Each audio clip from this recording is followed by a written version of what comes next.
আমি রব্বুল আলামিনের নিয়ামত পেয়ে, আমি আল্লাহ রব্বুল আলামিনের নিয়ামত খেয়ে যখন তুমি বান্দা শুকরিয়া আদায় করবা, আমি রব্বুল আলামিন, আমি আল্লাহ তাআলা তোমার নিয়ামতের কারণে, শুকরিয়া আদায়ের কারণে আমি আল্লাহ নিয়ামতকে আরো বৃদ্ধি করে দেব। সুবহানাল্লাহ।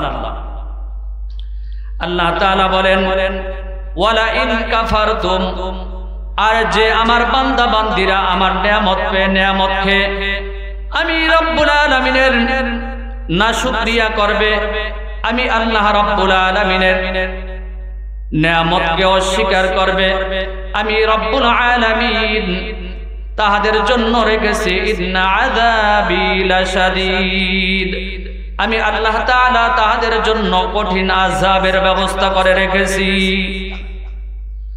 তাহলে আল্লাহ তাআলা নিয়ামত পেয়ে, নিয়ামত খেয়ে আমাদের শুকরিয়া আদায় করা দরকার আছে না নাই? এই জন্য আমরা আল্লাহ রাব্বুল আলামিনের যে সমস্ত নিয়ামতগুলো দিয়েছেন, এই নিয়ামত পাওয়ার পরে আমরা যদি শুকরিয়া আদায় করতে পারি, আল্লাহ তাআলা নিয়ামতকে বৃদ্ধি করে দিবেন। সুবহানাল্লাহ। আল্লাহ রাব্বুল আলামিন এই পৃথিবীর মধ্যে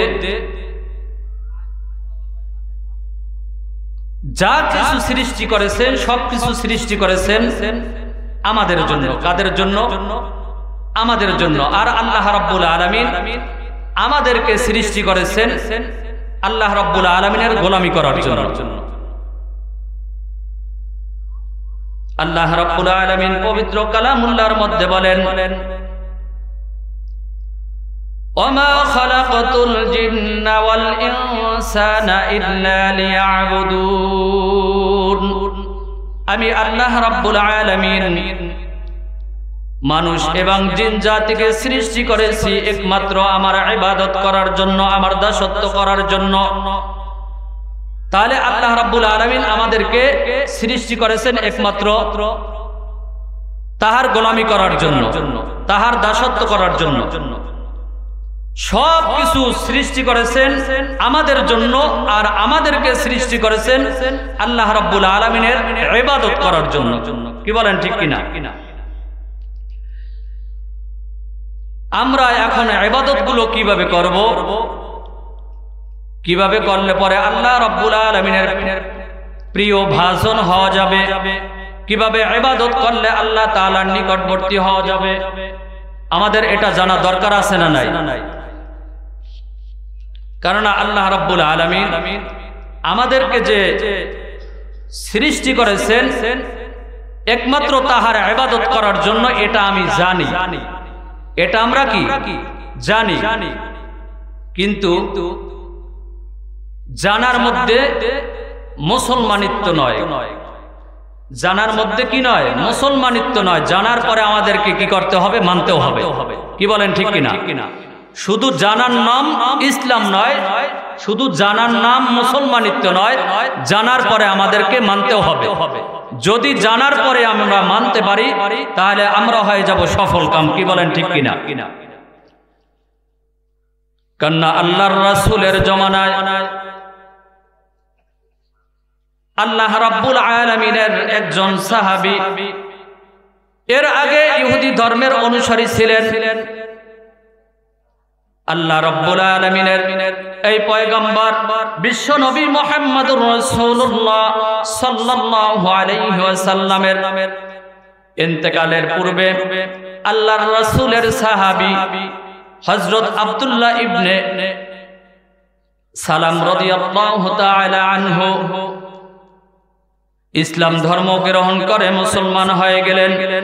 আব্দুল্লাহ ইবনে সালাম রাদিয়াল্লাহু তাআলা আনহু যখন ইসলাম ধর্ম গ্রহণ করলেন, ইসলাম ধর্ম গ্রহণ করার পরে আব্দুল্লাহ ইবনে সালাম রাদিয়াল্লাহু তাআলা আনহুর জন্য ইসলামের সমস্ত বিধিবিধানগুলো মানা, আল্লাহ রাব্বুল আলামিনের শরীয়তের সমস্ত হুকুমগুলো মানা তাহার জন্য আবশ্যক হয়ে গেছে। আব্দুল্লাহ ইবনে সালাম রাদিয়াল্লাহু তাআলা আনহু যখন কালিমা পড়ে মুসলমান হলেন, মুসলমান হওয়ার পরে আল্লাহর নবীর সাহাবীরা আব্দুল্লাহ ইবনে সালাম রাদিয়াল্লাহু তাআলা আনহুকে বললেন, হে নবীর সাহাবী আব্দুল্লাহ ইবনে সালাম, আসেন আমাদের সাথে মেহমানদারি করেন। অন্যান্য সাহাবায়ে কেরাম আব্দুল্লাহ ইবনে সালাম রাদিয়াল্লাহু তাআলা আনহুকে ডাকলেন, ডাকার পরে বললেন, হে আল্লাহর নবীর সাহাবী আমাদের সাথে মেহমানদারি করেন। আব্দুল্লাহ ইবনে সালাম রাদিয়াল্লাহু তাআলা আনহু বলেন, হে আল্লাহর নবীর সাহাবীরা, ইসলাম ধর্ম গ্রহণ করার পরে আমার উপরে শরীয়তের সমস্ত কিছু জায়েজ। আল্লাহ রাব্বুল আলামিনের পয়গম্বরের হাতে যখন আমি কালিমা গ্রহণ করেছি, ইসলাম ধর্ম গ্রহণ করেছি, গ্রহণ করার পরে আমার উপরে সব আবশ্যক হয়ে গেছে। হে আল্লাহর নবীর সাহাবীরা, আমি জানি আমার জন্য সবকিছু হালাল, তারপরেও আপনারা খান, আপনারা উটের গোশত খান, গরুর গোশত খান, এটা আমার জন্য হালাল আমি জানি, কিন্তু আমার খাইতে একটু ঘৃণা ঘৃণা লাগে,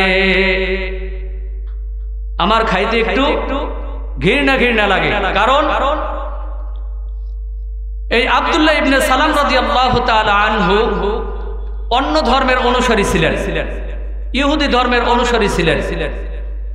ইহুদি ধর্মের অনুসারী যাহারা কোনোদিন উটের গোশত খায় নাই, খাসির গোশত খায় নাই, গরুর গোশত খায় নাই, তাহাদের এটা স্বাভাবিক যে তাহাদের কাছে যদি হঠাৎ করে এই উটের গোশত পাকাইয়া দেওয়া হয় তাহলে খাইতে একটু ঘৃণা ঘৃণা আসতেই পারে। কি বলেন ঠিক কিনা?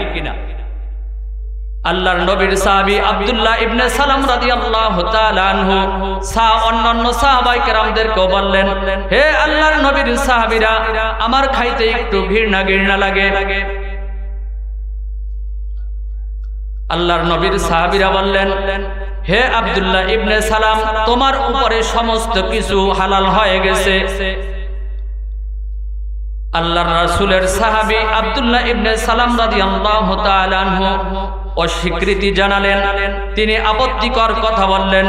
আব্দুল্লাহ ইবনে সালাম রাদিয়াল্লাহু তাআলা আনহু যখন অস্বীকৃতি জানালেন, যখন উটের গোশত খাওয়ার জন্য তিনি অপারগতা প্রকাশ করলেন, তখন আল্লাহর রাসূলের সাহাবীরা অনেক পীড়াপিড়ি করলেও আব্দুল্লাহ ইবনে সালাম রাদিয়াল্লাহু তাআলা আনহু স্বীকৃতি জানালেন না।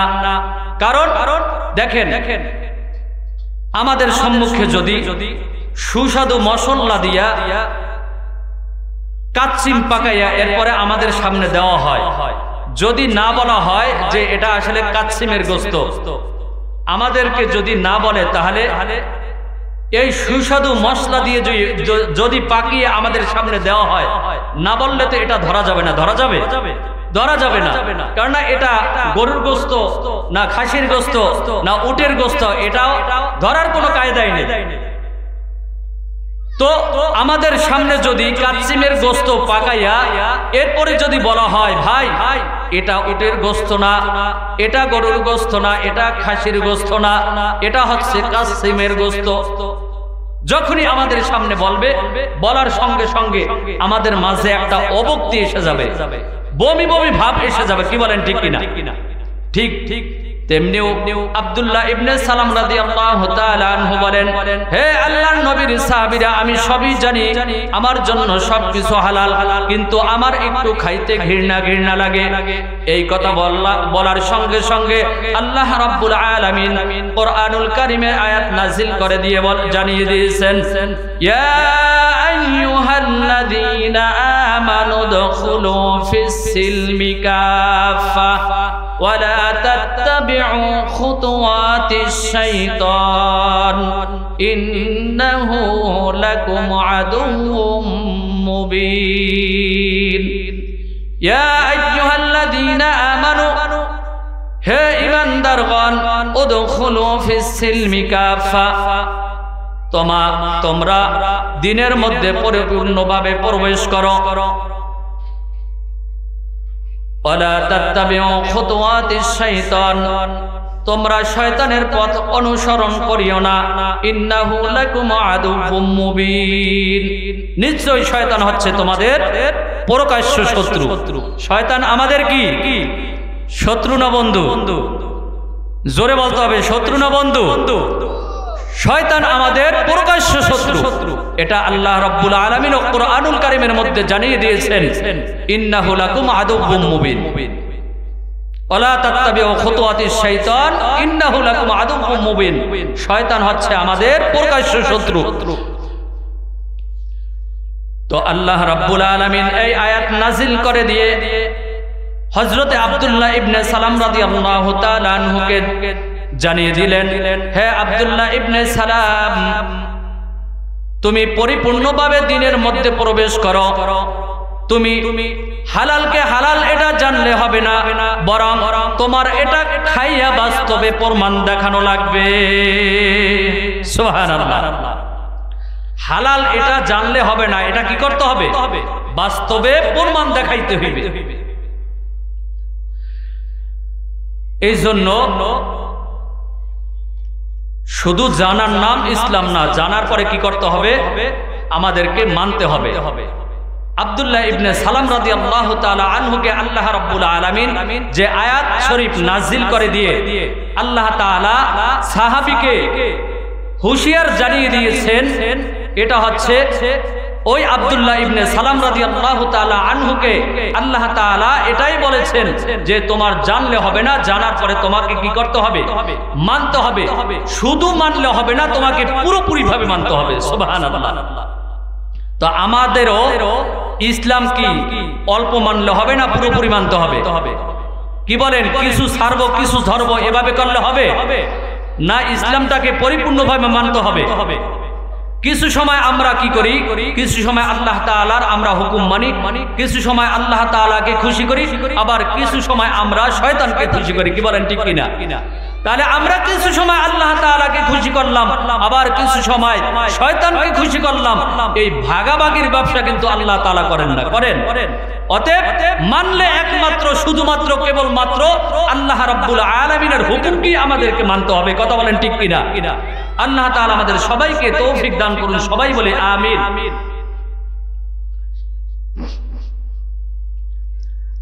দেখেন, পরিপূর্ণভাবে মানার জন্য এই জন্য আল্লাহ তাআলা বলেছেন, আমাদের ভিতরে অনেকে আছে যাহারা গরুর গোশত খায় না, খাসির গোশত খায় না, হাঁসের গোশত খায় না, কিন্তু এর মাধ্যমে তাহার ঈমান নষ্ট হবে না। ঈমান নষ্ট হবে। একজনে গরুর গোশত খাইতে পারে না, খাসির গোশত খায় না বা হাঁসের গোশত খায় না, এতে আপনার মুসলমানিত্ব যাবে না। কিন্তু কথা হলো আমরা মুসলমান হওয়ার জন্য কতটুকু চেষ্টা করতে। কি বলেন, ঠিক কিনা? আমরা মুসলমান হওয়ার জন্য কতটুকু চেষ্টা ফিকির করতেছি? আমাদের চেষ্টা ফিকির করা দরকার আছে না নাই? আমরা মুসলমান হওয়ার জন্য কতটুকু চেষ্টা করতেছি?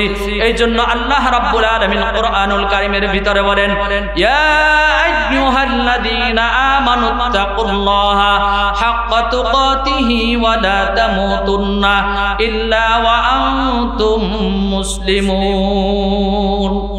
ইয়া আইয়ুহাল্লাযীনা আমানু, হে ঈমানদারগণ, হাক্কা তুকাতিহি, হাক্কা তোমরা আল্লাহ রাব্বুল আলামিনকে ভয় করো। হাক্কা তুকাতিহি, ভয় করার মতো ভয় করো। কিসের মতো ভয় করো? ভয় করার মতো ভয় করো। কাকে ভয় করতে বলছেন? আল্লাহ রাব্বুল আলামিনকে। কাদেরকে উদ্দেশ্য করে আল্লাহ তাআলা বলেছেন?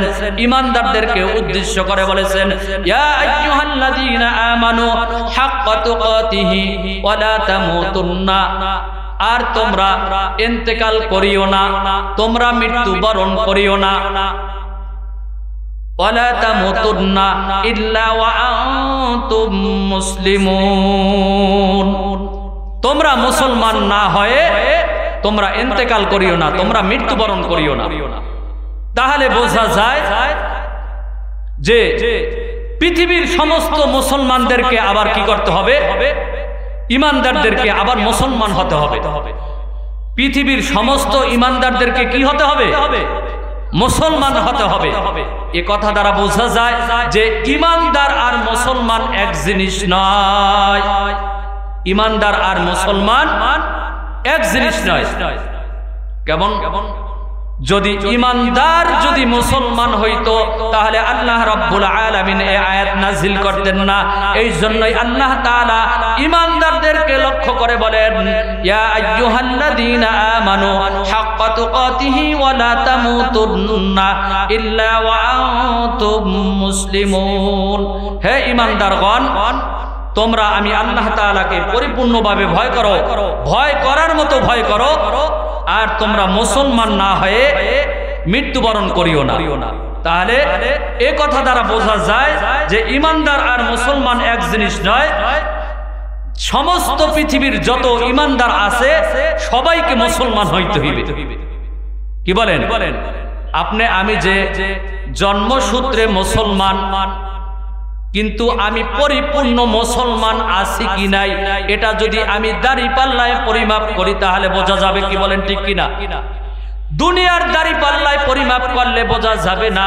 এটা আল্লাহ রাব্বুল আলামিন কিয়ামতের ময়দানে যে মিজানের পাল্লা স্থাপন করবেন, ওই মিজানের পাল্লায় আল্লাহ তাআলা যখন পরিমাপ করবেন, আল্লাহ রাব্বুল আলামিনের মিজানের পাল্লার মধ্যে যখন পরিমাপ করবেন তখন বোঝা যাবে খাঁটি মুসলমানকে। কি বলেন, ঠিক কিনা? এই জন্য খাঁটি মুসলমান হতে হবে, শুধু নামে আর জন্মসূত্রে আর আদম শুমারিতে যদি মুসলমান হয়, এ মুসলমান আল্লাহ তাআলার দরবারে গ্রহণযোগ্য না। আল্লাহ তাআলার দরবারে হতে হবে খাঁটি মুসলমান। কি বলেন, ঠিক কিনা? আল্লাহ তাআলা আমাদের সবাইকে খাঁটি মুসলমান হওয়ার তৌফিক দান করুন। সবাই বলে আমিন। তাহলে খাঁটি মুসলমান হতে হলে কি করতে হবে? আল্লাহ রাব্বুল আলামিনের হুকুম নবীজির তরিকার উপরে চলতে হবে। কথা বলেন, ঠিক না বে ঠিক?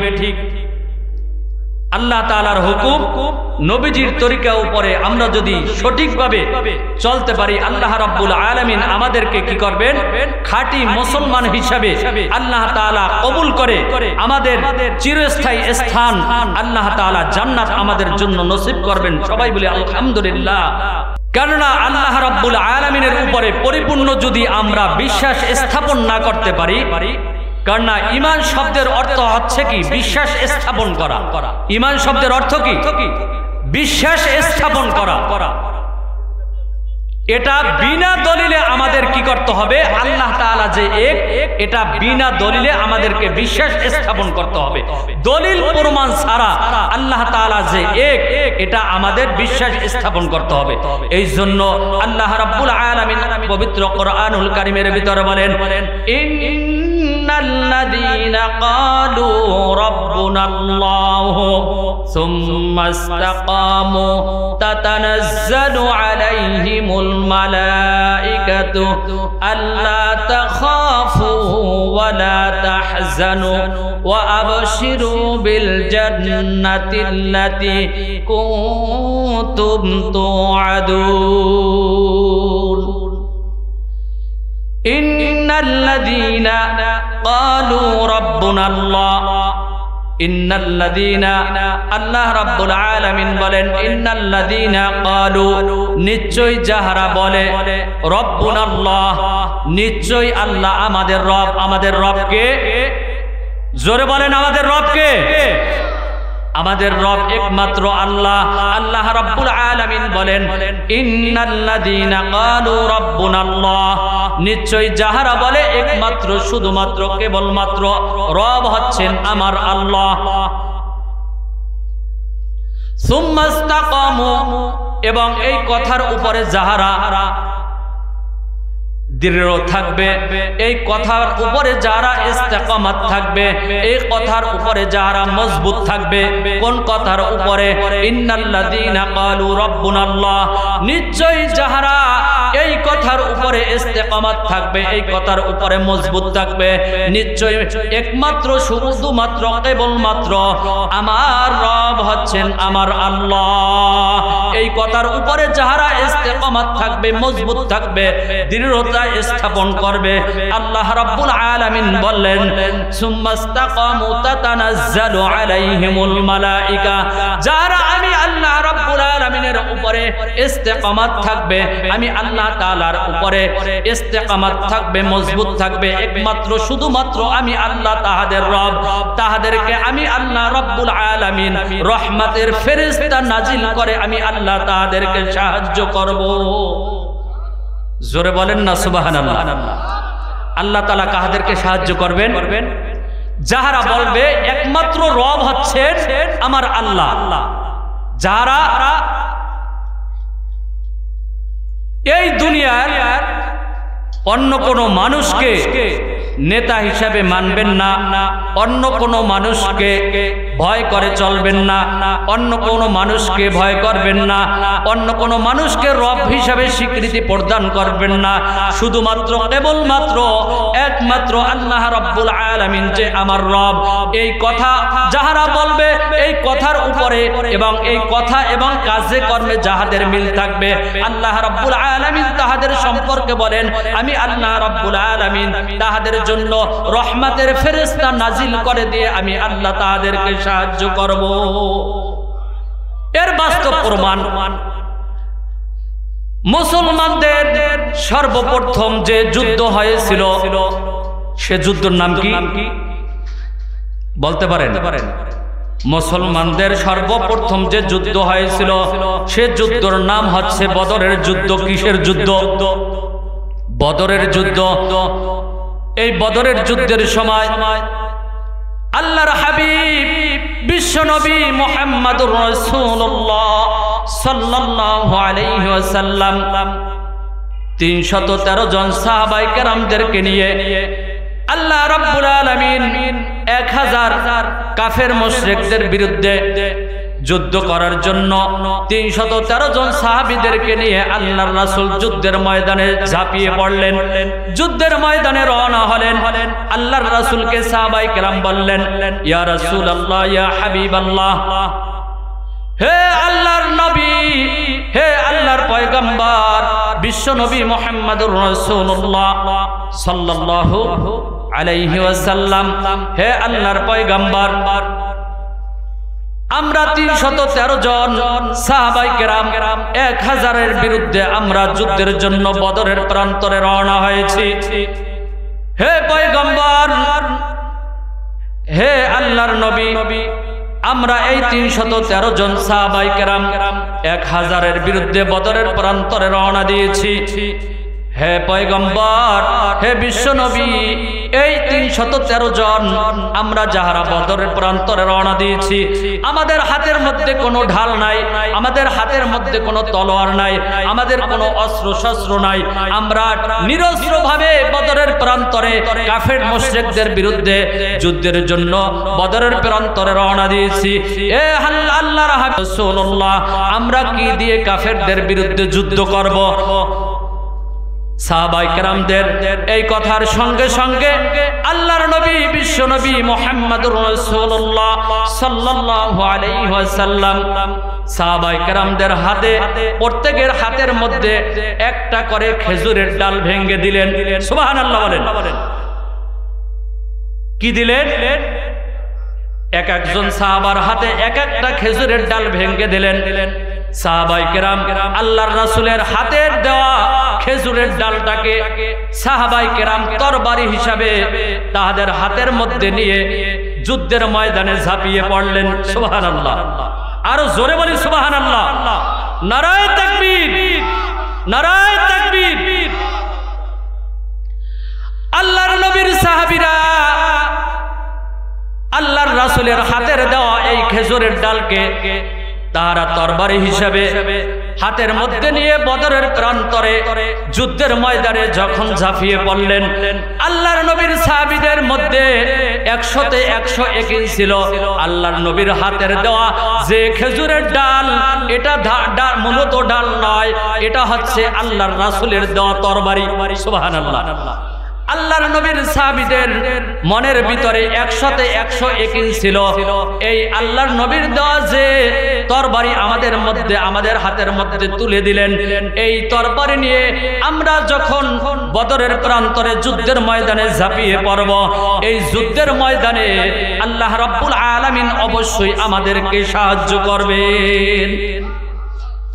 শেষ পর্যন্ত দেখা যায় বদরের প্রান্তরে আল্লাহ রাব্বুল আলামিন বদরের প্রান্তরে এই 313 জন সাহাবীদেরকে আল্লাহ তাআলা রহমতের ফেরেশতা নাজিল করে দিয়ে 1000 মতান্তরে 10,000 রহমতের ফেরেশতা নাজিল করে দিয়ে আল্লাহ রাব্বুল আলামিন ওই বদরের প্রান্তরে মুসলমানদের বিজয় লাভ করাইয়া দিলেন। আল্লাহ তাআলা মুসলমানদেরকে মুসলমানদের যে সর্বপ্রথম যে যুদ্ধ হয়েছিল এই বদরের যুদ্ধের প্রান্তরে আল্লাহ রাব্বুল আলামিন মুসলমানদের বিজয় দান করেছিলেন। কেবলমাত্র শুধুমাত্র সাহাবায়ে কেরামদের অন্তরের ভিতরে তাদের একই ছিল যে এই 313 জন সাহাবী আমাদের ইহুদিদের বিপক্ষে আমাদের যুদ্ধ করা সম্ভব নয়। অতএব এই জায়গায় যে আল্লাহ তাআলা আমাদেরকে চাক্ষুষ প্রমাণ আল্লাহ তাআলা এই জায়গায় আমাদেরকে কি করলেন, রহমতের ফেরেশতা নাজিল করে দিয়ে আল্লাহ তাআলা এই বদরের প্রান্তরে আমাদেরকে বিজয় দান করিয়েছিলেন। কিসের কারণে? একমাত্র আল্লাহর নবীর সাহাবীদের অন্তরের মধ্যে একই ছিল। এই জায়গায় সহযোগিতা করার মালিক হচ্ছে কেবলমাত্র আল্লাহ। এজন্য আল্লাহ তাআলা বলেন, ইন্নাল্লাযীনা ক্বালু রাব্বুনাল্লাহু সুম্মা ইসতাকামু তাতানাজ্জালু আলাইহিমুল মালায়েকা আল্লা তাখাফু ওয়া লা তাহজানু, আল্লা তাখাফু ওয়া লা তাহজানু। এই আয়াতের শেষের দিকে আল্লাহ তাআলা বলেন আল্লা তাখাফু, আর আল্লাহ তাআলা বলেন তাহাদের কোনো ভয় নাই। কাহাদের? যারা একমাত্র আল্লাহ তাআলাকে রব বলে স্বীকার করে এবং এই কথার উপরে ইস্তেকামাত থাকে, তাহাদের কোনো ভয় নাই। আল্লা তাখাফু ওয়া লা তাহজানু, এবং তাহাদের কোনো চিন্তাও নাই। সুবহানাল্লাহ। কাদের কোনো ভয় নাই? যারা আল্লাহ রাব্বুল আলামিনকে একমাত্র শুধুমাত্র রব হিসেবে স্বীকৃতি দেয় এবং এই কথার উপরে ইস্তেকামাত থাকে, তাহাদের কোনো ভয় নাই এবং তাহাদের কোনো চিন্তাও নাই। আল্লাহ তাআলা এই আয়াতের শেষে বলেন, আল্লাহ তাখাফু ওয়া লা তাহজানু ওয়া আবশিরু ফিল জান্নাতিল্লাতী কুনতুম তুআদুন। আর আমি আল্লাহ রাব্বুল আলামিন তাহাদেরকে আমি আল্লাহ তাআলা জান্নাতের দিকে আহ্বান করলাম। জোরে বলেন সুবহানাল্লাহ। কাদেরকে আল্লাহ তাআলা জান্নাতের দিকে আহ্বান করেছেন? যারা একমাত্র ইন্নাল্লাযীনা ক্বালু রাব্বুনাল্লাহ, যারা একমাত্র বলে আমাদের রব হচ্ছেন একমাত্র আল্লাহ এবং এই কথার উপর ইস্তেকামাত থাকে, আল্লাহ তাআলা তাহাদেরকে তাহার জান্নাতের দিকে আহ্বান করেছেন। জোরে বলা যাবে না সুবহানাল্লাহ? আরো জোরে বলেন সুবহানাল্লাহ। এটা একটা জান্নাতের বাগান, কোনো সন্দেহ আছে? কি বলেন, সন্দেহ আছে? কারণ যখন দিলে ইলম শিক্ষা গ্রহণ করার জন্য আল্লাহ তাআলার কোন বান্দা ঘর থেকে বাহির হয়ে যায়, আল্লাহ রাব্বুল আলামিন ওই বান্দার পদতলের মধ্যে আল্লাহ তাআলা জান্নাতি নূরের ফেরেশতারা ওই বান্দার পদতলের নিচে তাদের রহমতের চাদর বিছিয়ে দেয়। সুবহানাল্লাহ বলেন। কি বিছিয়ে দেয়? রহমতের চাদরগুলো বিছিয়ে দেয়। এখন যাহারা এই প্যান্ডেলের মধ্যে আসি, মাহফিলের প্যান্ডেলের মধ্যে আসি, আমরা এখন জান্নাতের বাগানের মধ্যে আছি। কিসের মধ্যে আছি? জান্নাতের বাগানের মধ্যে। কিন্তু জান্নাতের বাগানের বাহিরে, প্যান্ডেলের বাহিরে যারা আছে, তারা জান্নাতের বাগানে আসার সুযোগ এখনো তাদের হয় নাই। আমরা দোয়া করি যেন আল্লাহ তাআলা তাহাদেরকেও এই জান্নাতি পরিবেশে, এই জান্নাতি বাগানে আসার তৌফিক দান করেন। সবাই বলে আমিন। সম্মানিত হাজিরিন, যে কথা বলতেছিলাম, আল্লাহ রাব্বুল আলামিন এর উপরে পরিপূর্ণ ইস্তেকামাত থাকা লাগবে। লাগবে কি লাগবে না? কি বলেন, ঠিক কিনা? আমরা তো ইস্তেকামাত থাকতে পারবো? আল্লাহ তাআলা আমাদের সবাইকে তৌফিক দান করুন। সবাই বলে আমিন। যদি ইস্তেকামাত থাকতে পারি, আল্লাহ তাআলা বলেন আমি আল্লাহ তাআলা তাহাদেরকে জান্নাতের দিকে আহ্বান করলাম। আর যাহারা জান্নাতি হবে, আল্লাহ রাব্বুল আলামিন অন্য এক আয়াতের ভিতরে বলেন যাহারা জান্নাতি হবে তাহাদের 2টা গুণের অধিকারী হওয়া লাগবে। কয়টা গুণের? জোরে বলেন, কয়টা গুণের? দুইটা গুণের অধিকারী হওয়া লাগবে। আল্লাহ রাব্বুল আলামিন অন্য আয়াতের ভিতরে বলেন ইন্নাল্লাযীনা আমানু ওয়া আমিলুস সালিহাতি কানাত লাহুম জান্নাতুল ফিরদাউসি নুজুলা। ইন্নাল্লাযীনা আমানু, নিশ্চয় যারা ঈমান আনয়ন করে, ওয়া আমিলুস সালিহাত, এবং নেক কাজ করে। ঈমান আনয়ন করে আর কি করে? নেক কাজ করে। তাহাদের জন্য রয়েছে আমার জান্নাত অবধারিত। সুবহানাল্লাহ। তাহলে জান্নাতে যাইতে হইলে দুইটা গুণে গুণান্বিত হতে হবে। এক নম্বরে হচ্ছে সময় নাই, নেক কাজ কর, ঈমান আনয়ন করতে হবে, ঈমান আনতে হবে। দুই নম্বরে হচ্ছে নেক কাজ করতে হবে। কি করতে হবে? নেক কাজ করতে হবে। কিভাবে আমরা ঈমান আনয়ন করব, কিভাবে নেক কাজ করব? যেমন নামাজ পড়া, এটা আমার ঈমান। নামাজ পড়া ফরজ, এটা কি? আমার ঈমান। রোজা রাখা ফরজ, এটা আমার ঈমান। শরীয়তের উপরে নিজে চলবো, আমার পরিবার চালাবো, আমার সমাজ চালাবো, আমার রাষ্ট্র চালাবো, এটাও হচ্ছে কি আমার ঈমান। সুস্থতা অসুস্থতা, এটাও হচ্ছে আমার ঈমান। গরিব রাখুক ধনী রাখুক, এটাও হচ্ছে কি আমার ঈমান। এক কথায় সর্ব বিষয়ে ঈমান রাখলাম একমাত্র শুধুমাত্র কার উপরে? আল্লাহ তাআলার উপরে।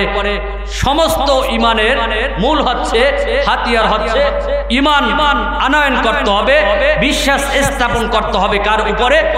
একমাত্র আল্লাহ রাব্বুল আলামিনের উপরে। যদি আমরা আল্লাহ রাব্বুল আলামিনের উপরে ইস্তেকামাত থাকতে পারি, এই কথার উপরে দৃঢ় বিশ্বাস স্থাপন করতে পারি, আল্লাহ রাব্বুল আলামিন আমাদের জন্য কি করেছেন? আল্লাহ তাআলা এরপরে বলেন, হে বান্দা, তোমরা বুঝেছি নামাজ এটা তোমার ঈমান, রোজা তোমার ঈমান, হজ জাকাত এটাও তোমার ঈমান। কিন্তু আল্লাহ তাআলা বলেন, বান্দারে শুধু ঈমান লইয়া দাঁড়াইয়ে থাকলে কিন্তু হবে না। ধরেন একজন লোক বাজারে গেছে কিন্তু ব্যাগ নিয়ে যায় নাই। একটা লোক বাজারে গেছে কিন্তু ব্যাগ নিয়ে যায় নাই। যদি ব্যাগ নিয়ে বাজারে না যায় তাহলে সে কি বাজার আনতে পারবে? কি বলেন? আবার একটা লোক ধরেন বাজারে গেছে, ব্যাগ এনেছে কিন্তু টাকা নিয়ে যায় নাই, তার ব্যাগের মধ্যে বাজার ঢুকবে? আবার আরেকটা লোক বাজারে গেছে, ব্যাগও নিয়ে গেছে, টাকাও নিয়ে গেছে, এবার বলেন ওই ব্যক্তির ব্যাগের মধ্যে বাজার ঢুকবে কি ঢুকবে না? সবাই বলেন ঢুকবে কি ঢুকবে না? ঢুকবে। কারণ সে বাজারে ব্যাগও নিয়ে গেছে, টাকাও নিয়ে গেছে, তাহার ব্যাগের মধ্যে বাজার ঢোকার সম্ভাবনা আছে না নাই?